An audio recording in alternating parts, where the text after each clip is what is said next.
Welcome to the SDA Housing Podcast, brought to you by NDIS Property Australia. Before starting this episode, we need to provide a general disclaimer. Information contained in this podcast is general in nature only. It does not take into account the objectives, financial situation, or needs of any particular person. You need to consider your financial situation and needs before making any decisions based on the information in this podcast. And you should consider seeking independent and professional advice for your personal circumstances. All right, let's begin. Hello everybody, my name is Debbie from NDIS Property Australia, and you're listening to the SDA Housing Podcast, a show that explains, highlights, guides and brings awareness about all things SDA in this ever-changing NDIS world. Today we have a special episode for you regarding the Cocoon saga. I'm sure that many of you will have heard of the permanent banning of Cocoon from the NDIS space. This has been an ongoing thing for quite a few weeks now, and certainly industry knowledge for much longer than that.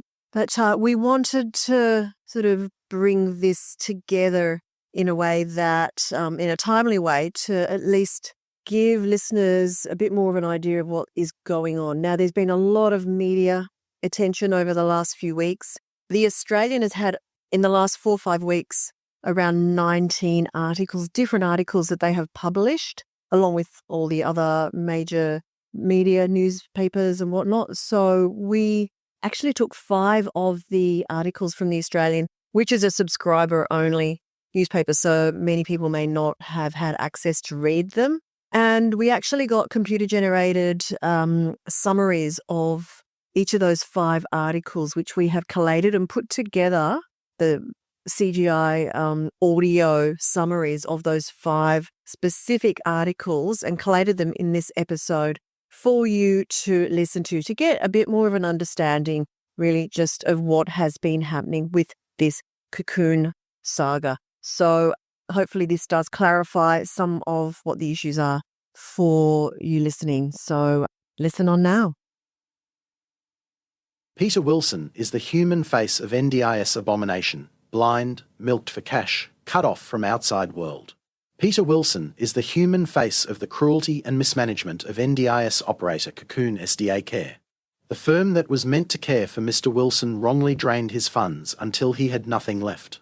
He was charged for services that were never provided, and overcharged for services that were provided. It meant he was robbed of the one thing in life that gave him pleasure: trips twice a week to his local Bunnings, where he would pet dogs, smell the plants and be greeted by staff like an old friend. It meant a supplier of essential incontinence products wasn't paid and would no longer supply him. As a result of Cocoon's refusal to refund the money it had overcharged Mr. Wilson, he has been stuck in his home for almost 4 months. His story is the most devastating example yet of what Cocoon's practices did to some of the most vulnerable people in the nation.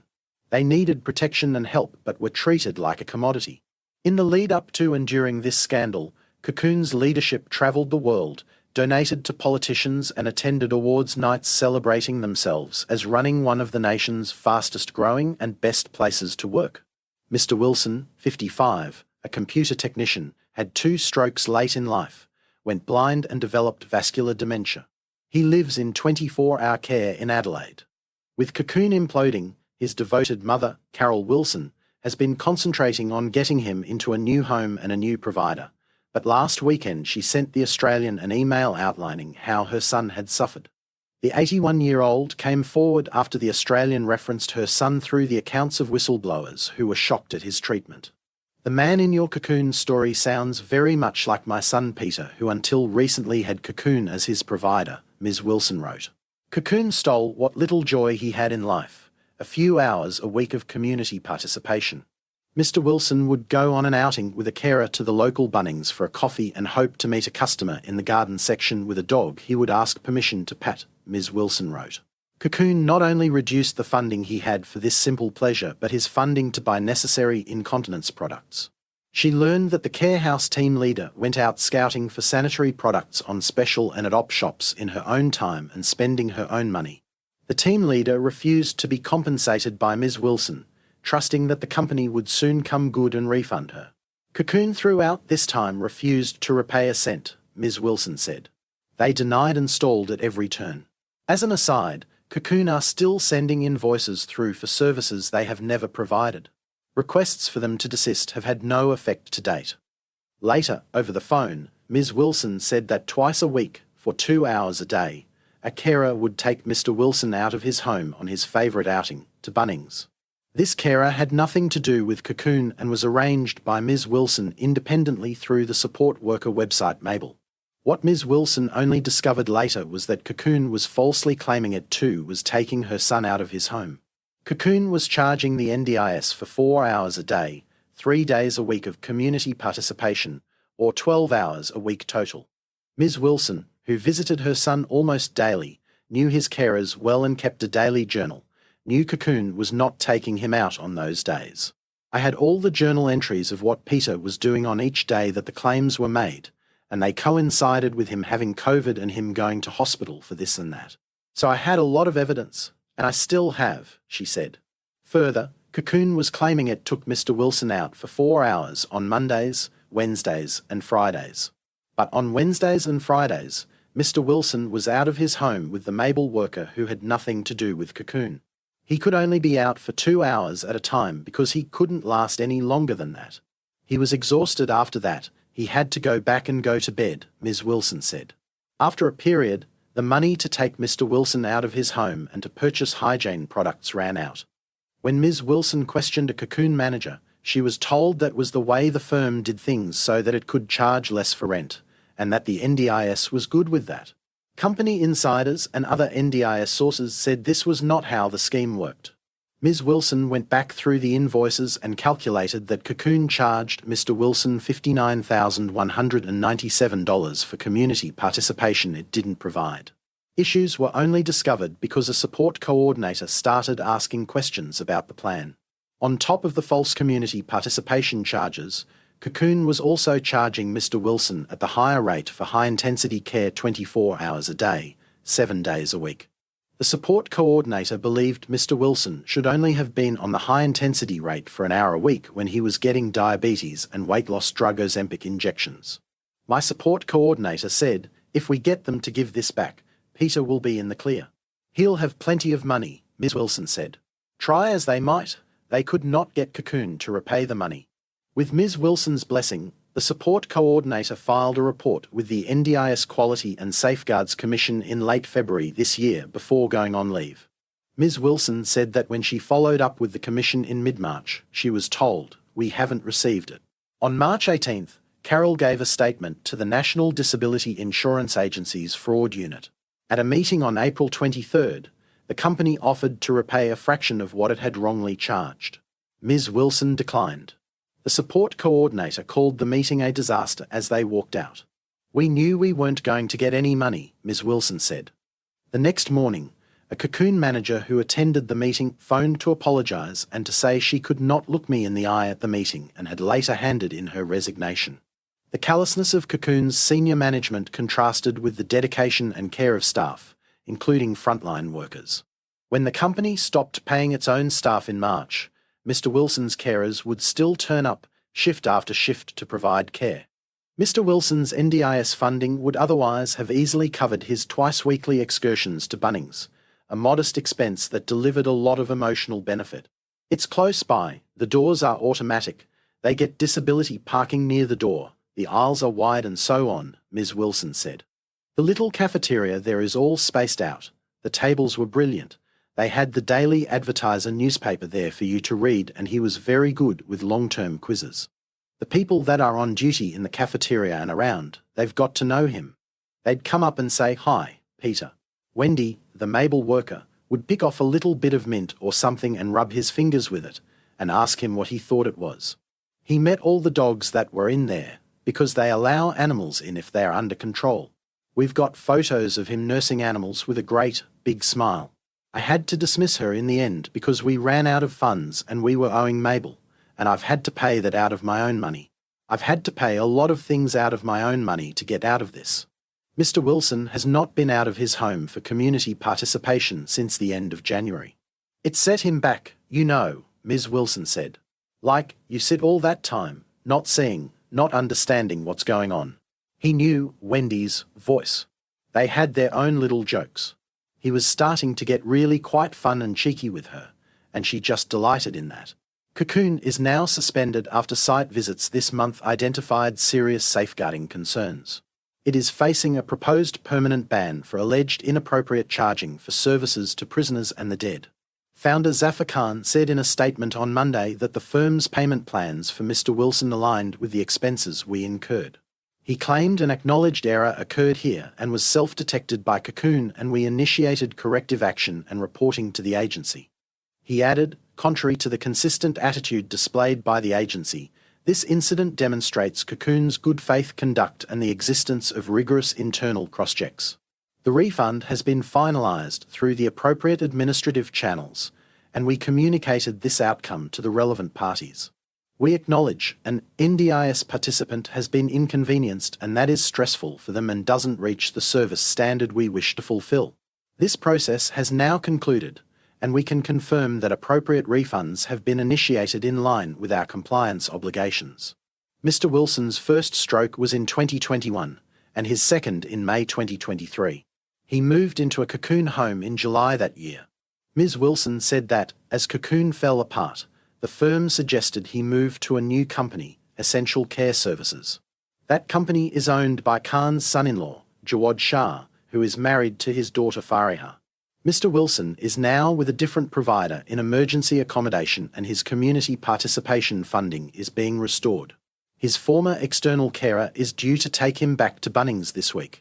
Contact David Murray at murray@theaustralian.com.au. Inside a Cocoon, NDIS services carefree. The clue is in the name, Cocoon, a silk shell that shields the slowly fattening insect within from discovery and harm. Cocoon SDA Care is a disability provider whose unscrupulous practices are finally being exposed to the glare of public attention. For years its puppet master, Zafar Khan, has been able to grow while moving from one cowboy company to the next. All the while, he's stayed off the books and a step ahead of authorities, discarding the used shell of one company to emerge in another guise. How he has been able to do this repeatedly, leaving vulnerable clients locked out of their homes, staff unpaid and a trail of distraught investors, goes to the heart of rising concerns about the $48.5 billion a year National Disability Insurance Scheme. Like Khan's empire, the NDIS has grown very big, very fast, becoming one of the largest weights on the federal budget, with regulators clearly struggling to keep pace. According to some of those who know Khan, the 66-year-old former taxi driver and ex-bankrupt wanted to ride the NDIS tidal wave he saw coming. Zafar just wanted to tap in because of the funding, says a company insider. It was the big hype, the next Medicare. He was saying it would be the next big thing. 5 years ago, Khan's longtime business partner Mohammed Latif bought a tiny family-run NDIS business advertised on Gumtree, a site that might normally be associated with sales of tools and garden furniture. It was called Melbourne Carers and provided minor care for only 5 clients. It attracted Khan for the sole reason it already had types of NDIS registration that the fledgling Cocoon group of companies didn't have. Cocoon was already delivering an around-the-clock service prior to buying Melbourne Carers, but when there was an issue in their billing, it dawned they didn't have the right NDIS registration for that level of care, the insider says. It was highlighted to Zafar that we cannot invoice these services, the insider says. All of a sudden, there was a call, we've got a new company now, it's called Melbourne Carers.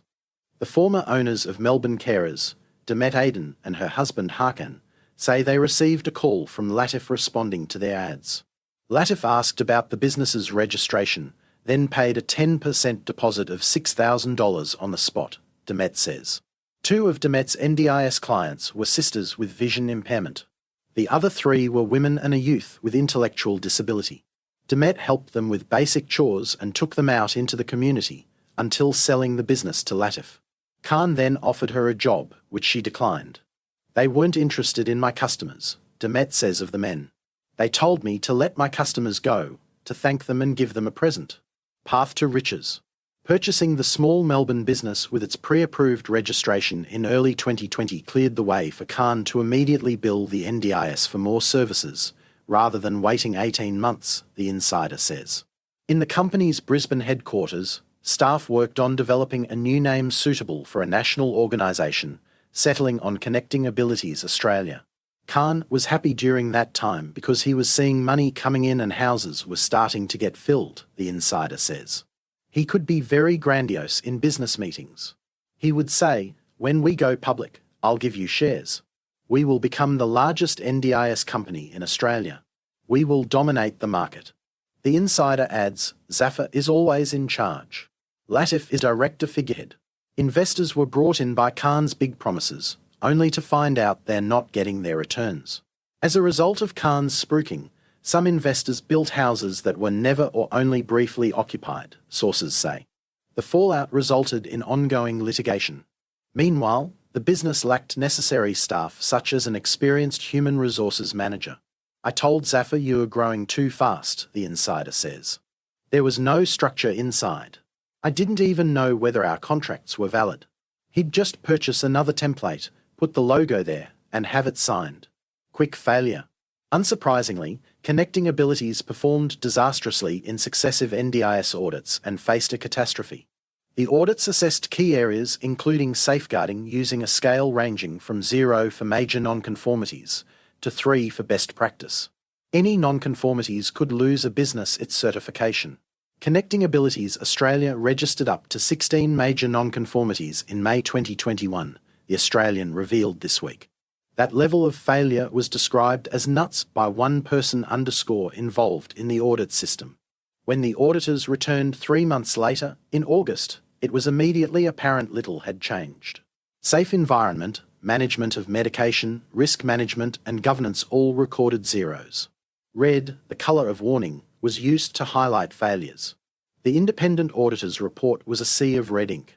By the time of the audit, the small family-run business purchased on Gumtree was offering services in Victoria, Queensland, South Australia and Western Australia.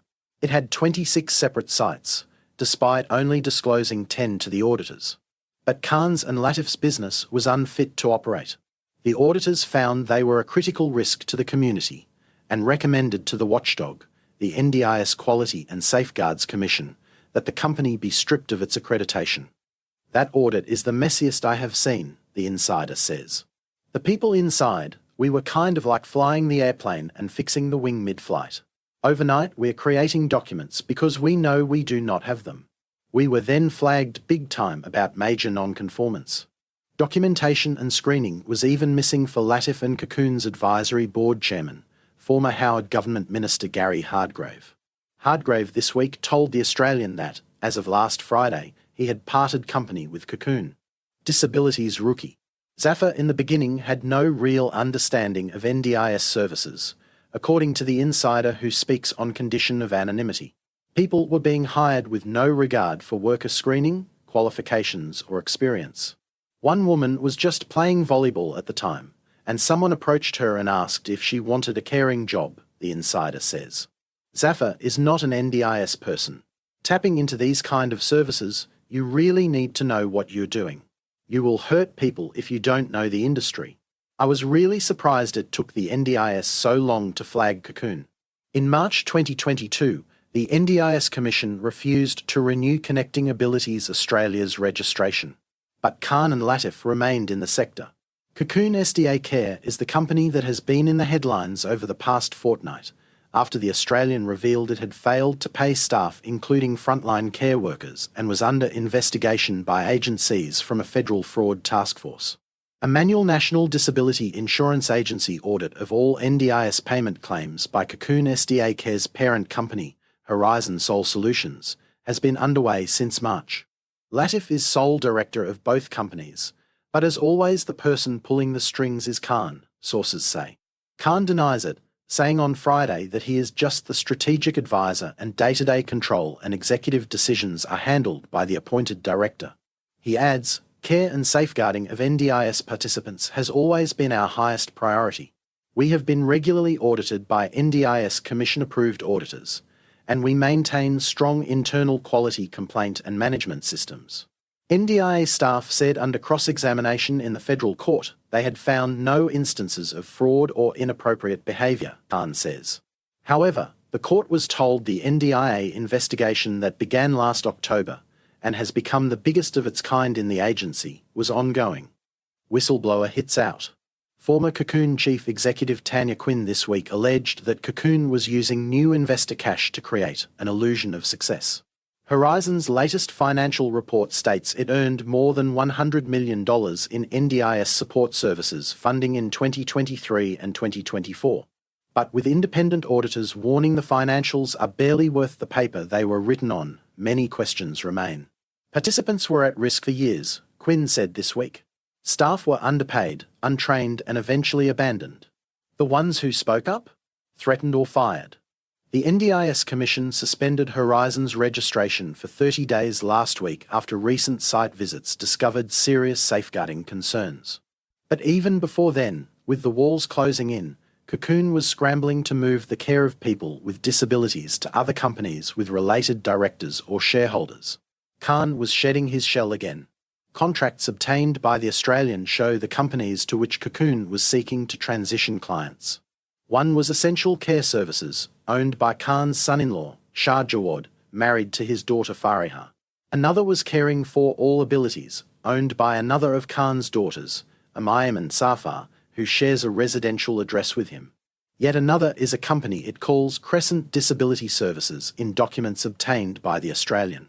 But the business ABN cited is for Crescent Respite Facility, owned by Cocoon Executive Director Pranay Kumar and previously owned by Fariha. The real victims.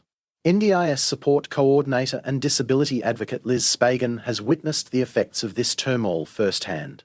One of her clients is a woman in her 50s with impairments from a stroke, living in a Horizon home with her care being managed by Cocoon SDA Care. That was until last week, when Horizon's NDIS registration was suspended. The woman's care needs were transferred to a new provider while she stayed in the same supported accommodation in Queensland's southeast. At home alone on Friday, May 9th, her client answered the door to a removalist who had been sent without notice to collect household items provided as part of her boarding agreement. That included the dryer, the microwave, and a bed in the support worker's room. The fridge was only left behind because the woman refused to unpack her recently purchased groceries. She phoned Spagan in tears afterwards. The worst thing was they turned up when our participant had no one else there. She was traumatised, Spagan says. She's got left-side paralysis. She's sitting there emptying the sideboard so he can take it back. Police came later but said it was a civil disagreement and they couldn't intervene. On Monday this week the woman phoned Spagan again and said the same guy's here to take the laptop and phone. The woman's food card was cut off, and there are concerns her electricity could be too. This is cowboy stuff, isn't it? Spagan says. Cocoon tried to transition the woman to Essential Care Services, owned by Khan's son-in-law. Street sign legacy. In Zafar Avenue at Park Ridge in Logan, two partially built homes on land owned by Khan's wife, Veena Basra, symbolise a dream that has not made it to reality. The homes sit next to a greenfield development site in Treasurer Jim Chalmers' electorate south of Brisbane. Khan told people he had a 100-year plan to turn this rectangle of land, on a street named after him, into an empowerment village for people living in supported disability care. In Queensland, developers can nominate street names, and Zafar must have been happy for his own to be put forward. A side street that branches off his own is named Fariha Way, after his daughter. But last October, his wife Basra's company quietly sold the majority of the land to an unrelated developer for $16.5 million. Khan and his wife kept some lots, including the land with homes under construction, where temporary fencing bears the NDIS logo. Logan Mayor John Raven was excited by the potential of the innovative business and its stated goal of doing good in the community. He visited Cocoon's HQ at 8 Mile Plains and promoted it on social media. Raven said this week his thoughts were for affected staff and people on the NDIS in the company's care.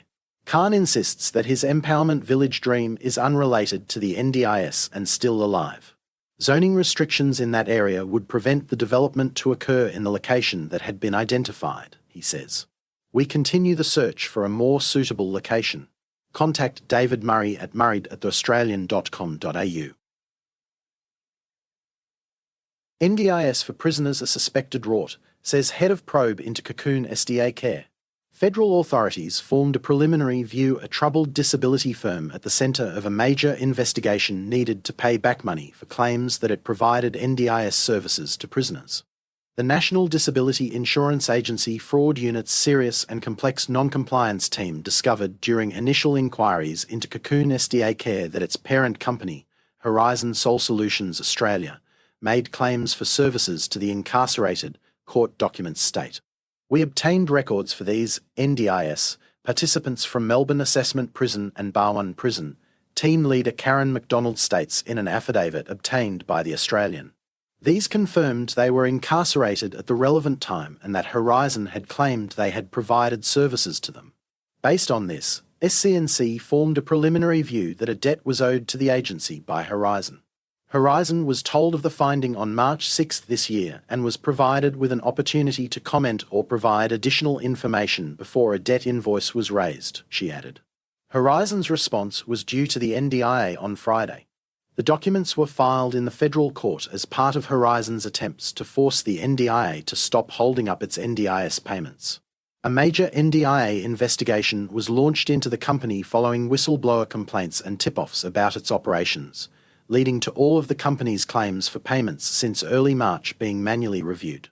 Watchdog, the NDIS Quality and Safeguards Commission, is conducting its own investigations into Cocoon and has suspended the business's operations for 30 days following targeted site visits that identified safety concerns. Cocoon's lawyers have told the federal court that services could be provided to prisoners remotely, including by phone and video through an iPad, and that there may have been a misunderstanding in the NDIA over what could be claimed for.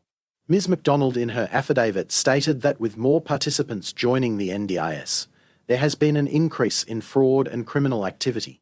The agency was cracking down, doing more work to review claims before they were paid.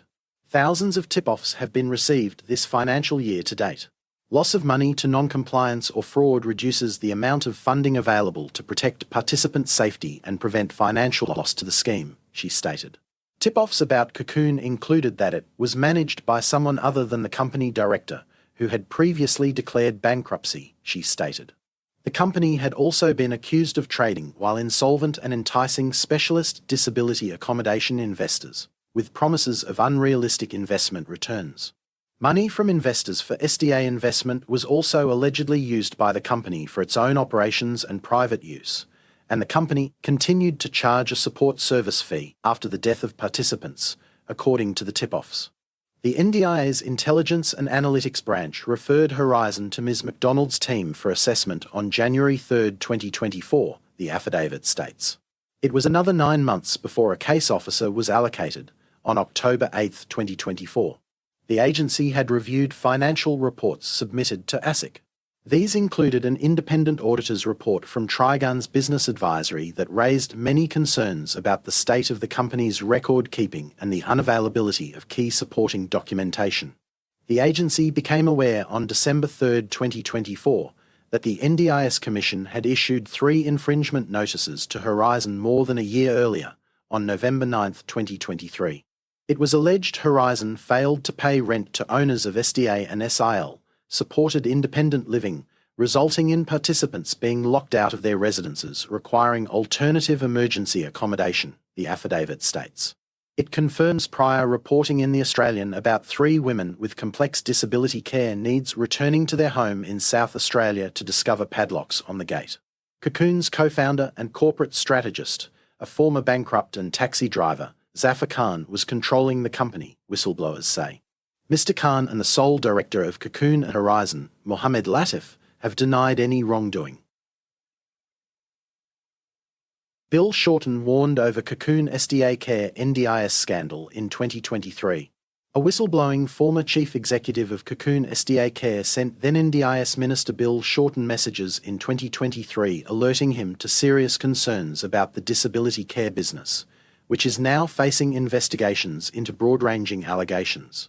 Tanya Quinn has come forward with an extraordinary account of her fleeting experience as head of Cocoon, a business that has raked in tens of millions of dollars of national disability insurance scheme funding as it cares for some of the nation's most vulnerable people. After becoming alarmed about the practices she was seeing and about allegations being raised by senior staff, she sent Mr. Shorten a message on LinkedIn. "Good morning, Bill. I'm writing to you to request an urgent meeting with you and your staff as I believe I have uncovered the largest NDIS scandal to date," she wrote. "I am the CEO of Cocoon SDA Care, just appointed on Monday, with between 1,000 to 1,600 staff and hundreds of occupied SDA, specialist disability accommodation, homes and a turnover of 50 million plus." The message, sent on August 4, 2023, went on to outline serious allegations regarding the governance of the company and alleged investor rip-offs. There seemed to be concerns around how the firm passed a midterm NDIS audit, as there are no basic processes followed and they didn't pick this shadow director as key personnel who runs the full operation, she added.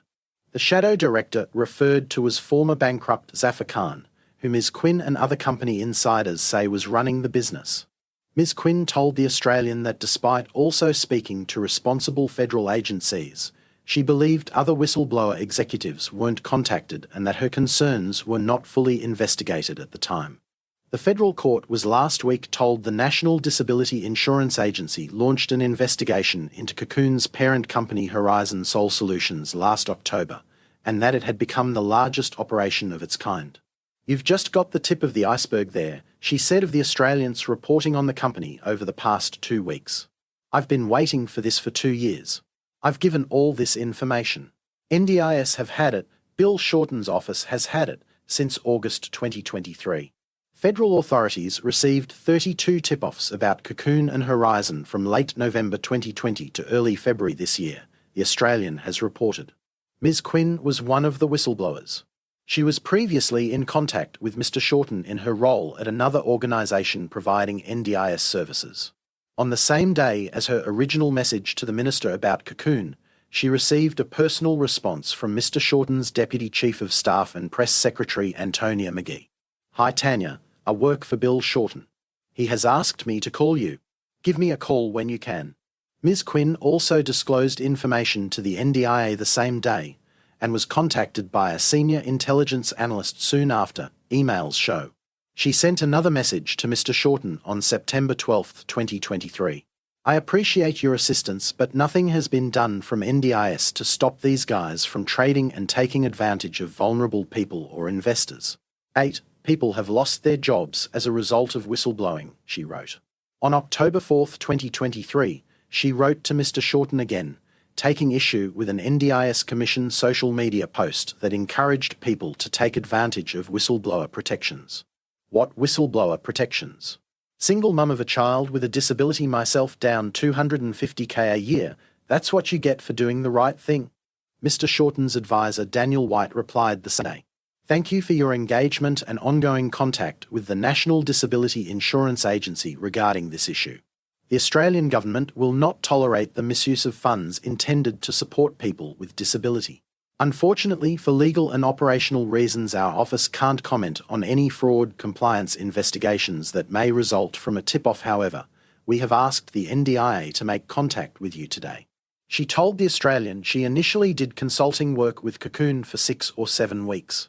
"They knew they were in some trouble, looking back now. They said, we've made mistakes. They were just, I think, in over their heads. It became clear to her that Mr. Khan, the business's co-founder, was in charge. She referred to the other co-founder and sole director Mohammed Latif as more like an employee, with limited say over the company. Many of her comments align with information provided separately to The Australian by other company insiders.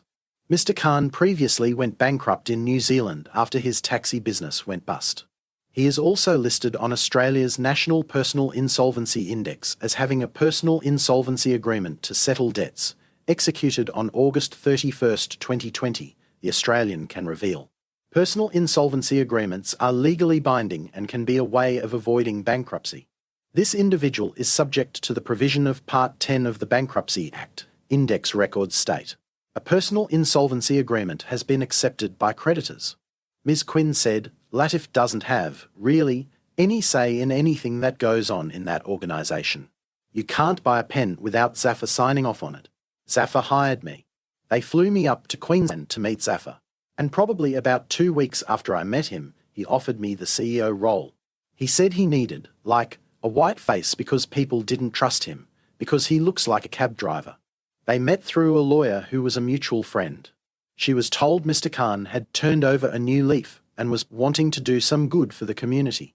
Some of the names associated with the company, including former Howard Government Minister Gary Hardgrave, impressed her. It was all smoke and mirrors. When I went up there, I got the sense everybody was brand new. I thought that was a bit of a red flag, she said. The business was almost like a cult, with people telling Mr. Khan what he wanted to hear. Her executive assistant manager and human resources manager from her previous organisation joined her. When we sort of looked at the way they were onboarding people, I was like, right, that's not compliant, she said. It seemed as though everyone that she spoke to was fresh, and they just seemed like they were wanting to have a conversation with me, she said. People were saying, oh, thank God you're not related to him, and I've just got this concern, or I've noticed this, or I've noticed that. The whole team was coming to me, saying, we've got concerns about this, that, and the other, so I just took a bunch of notes. Then I immediately called a meeting with other employees, and they just sang like canaries. The staff raised concerns about the company, as well as their concerns for hundreds of investors in Australia and overseas. Going through the financial records, she had questions about the company's solvency. She downloaded material including bank statements. It was a mess, just an absolute mess, she said. I downloaded everything I could. I went directly to Bill Shorten, went to ASIC, went to Quality and Safeguards, ATO. Just gave them all the information I had, and then nothing happened. When I followed up, I had a meeting at the NDIS Commission, and they took the details and said, we'll call you, we'll get you back in to sign your statement. And then they never, ever did. And I'm still waiting. 7 or 8 people lost their jobs as a result of coming forward, and she had been offered no protection, she said. I saw something online where the NDIS Commission was talking about protections for whistleblowers, she said. I sort of responded to him. I said, you're misrepresenting the situation. I came forward with what I think is like a massive scandal, and I think I've got evidence. We are talking hundreds of millions of dollars and you've offered me nothing, no protection. Ms. Quinn said the company threatened legal action against her. I had to pay for my own legal team to represent me. And NDIS have done absolutely nothing, she said. Ms. Quinn was an independent candidate in the federal election in the seat of Parramatta, campaigning on the NDIS. Her campaign material described the NDIS as broken, bloated and buried in paperwork. Mr. Khan said on Tuesday morning that Ms. Quinn was contracted to work as chief executive and she filled that role for a few days. He added, during her contract, alleged issues and incidents regarding her conduct were raised by staff with management. These were investigated and her contract subsequently ended. Cocoon operates with a strong internal complaints and reportable incident management scheme, and we will act on and investigate any issues that might arise which could undermine our values and commitment to safety and quality. Ms. Quinn said Mr. Khan's comments were absolute rubbish and that all her statements were backed by documents. A manual NDIA audit of Horizon's NDIS claims has left it unable to pay staff, but some workers say they are discovering superannuation missing going back to at least last year. The company last year avoided bankruptcy by reaching an agreement to pay off an almost $10 million debt to the tax office. Cocoon SDA Care founders were behind firm that failed NDIS audits. A company linked to the 2 men behind troubled disability care provider Cocoon SDA Care failed multiple NDIS accreditation audits 4 years ago and was subsequently rejected for re-registration. Critical risks were identified in 2021 in the services being offered to people with disabilities by Connecting Abilities Australia Party Limited, according to documents cited by the Australian and sources who spoke on condition of anonymity. Up to 16 major and serious faults were detected in one audit of the business, with a follow-up audit discovering many issues had not been fixed months later. This resulted in independent auditors telling the NDIS Quality and Safeguards Commission that Connecting Abilities was not recommended for accreditation. The business was rapidly expanding at the time, offering services to people on the NDIS in Victoria, Queensland, South Australia and Western Australia. It was previously known as Melbourne Carers but was bought out in 2020 by one of Mohammed Latif's companies. Mr. Latif and former taxi driver Zafar Khan are co-founders of Cocoon SDA Care, a business facing major investigations into its operations. Despite the serious accreditation failures at Connecting Abilities, Cocoon's parent company Horizon Sol Solutions Australia was able to rake in more than $100 million in NDIS support services funding in 2023 and 2024. A person familiar with the NDIS audit system said Connecting Abilities' high number of faults, known as major non-conformances, was extreme and alarming. Normally, if somebody gets 2, that would be considered as fairly serious. 16 is nuts, the person said. During the audit process, it was discovered that there were many more sites than had been initially advised, and also more NDIS participants. This was of crucial relevance because the number of people on the NDIS with any provider helps determine how many participants are interviewed by auditors. Significant turnover of key staff members, including senior managers, was also noted, as was Mr. Khan's move from an apparent executive chairman role to a contractor providing strategic advice. Among many issues identified by auditors was the lack of evidence of risk management, including risks to vulnerable people with disabilities. Policies and procedures were not suitable for the scale of the business and the complexity of the services it offered, and there was no disaster plan or business continuity plan, auditors found. There were concerns about the management of medication incidents, the monitoring of medication errors, and the lack of procedures for administering laxatives, enemas, and suppositories. Claims in the company's manual that its staff would have certain medical knowledge were not backed up by documented evidence of training. The NDIS Commission refused Connecting Abilities Australia Party Ltd's application for renewal of its registration in March 2022, the Australian has been told. The Commission has declined to comment, saying an open investigation is underway. The former owners of Melbourne Carers were Victorian couple Harkan and Demet Aden. Mr. Aden on Monday told The Australian that when he advertised the business for sale in early 2020 during the COVID pandemic, it had 5 clients. I think we put it on Gumtree or somewhere. After a few offers, this guy didn't even negotiate. He paid the deposit straight away over the phone, he said.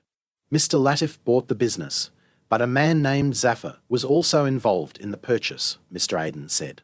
My wife spoke to Zafar a few times after the sale because he wanted to employ her as a manager to look after SDA's, Specialist Disability Accommodation, he said.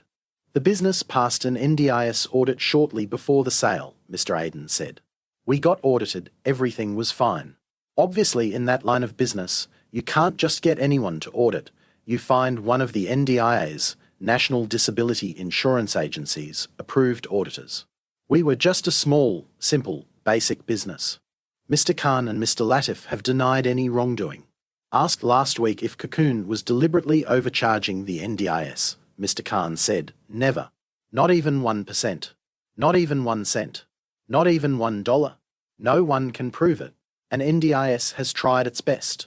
We are a pretty transparent company. Do you know more about this story? Contact David Murray on murray@theaustralian.com.au. We hope you enjoyed this episode. Please make sure you are subscribed and following us so you can keep in the loop with all of our upcoming episodes. We would really appreciate it if you could leave us a 5-star rating, a written review, and to share this podcast with those that could benefit. Until next time, catch you on the next episode.